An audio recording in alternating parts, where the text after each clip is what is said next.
என்ன ஒரு அநியாயம்! டிவி பொட்டியை திறந்தாலும் சரி, லேப்டாப்பை திறந்தாலும் சரி, இந்த நியூஸா தான் வந்துகிட்டு இருக்கு.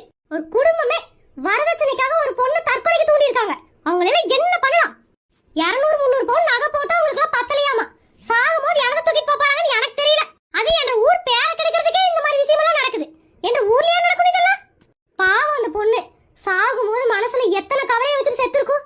ச்சே, அவங்களுக்கு ஒரு தண்டனை எல்லாம் நல்லா தெரியுறாங்களாமா. வாழ வர பொண்ணு நல்லபடியா வந்து வாழுதான் பாக்குறது கிடையாது. நகை வேணும், பணத்தை வேணும், பங்களா வேணும்னு எதையாவது ஒண்ணு ஏப்ப சாப்பியை கட்டிட்டு வர வேண்டியது, அப்புறம் கொடுமைப்படுத்த வேண்டியது, அப்புறம் வீட்டு விட்டு ஓடி போயிட்டான்னு சொல்ல வேண்டியது. அந்த பொண்ணு எங்கேயாவது போய் வாழலான்னு போனா புருஷனை வீட்டுக்கு வந்துட்டான்னு சொல்ல வேண்டியது. பொண்ணுங்க தனியாவும் வாழ முடியல, கல்யாணம் பண்ணாமையும் வாழ முடியல, கல்யாணம் பண்ணி டைவர்ஸ் பண்ணியும் வாழ முடியல. எப்ப பாரு ஏதாவது ஒண்ணு சொல்லிக்கிட்டே இருக்காங்க. கல்யாணம் பண்ணி புருஷன் நல்லா வச்சிருந்தா எதுக்குங்க டைவர்ஸ் வாங்க போறாங்க? புருஷன் சரியில்லைன்னா டைவர்ஸ் வாங்காம என்னத்த வாங்குறது?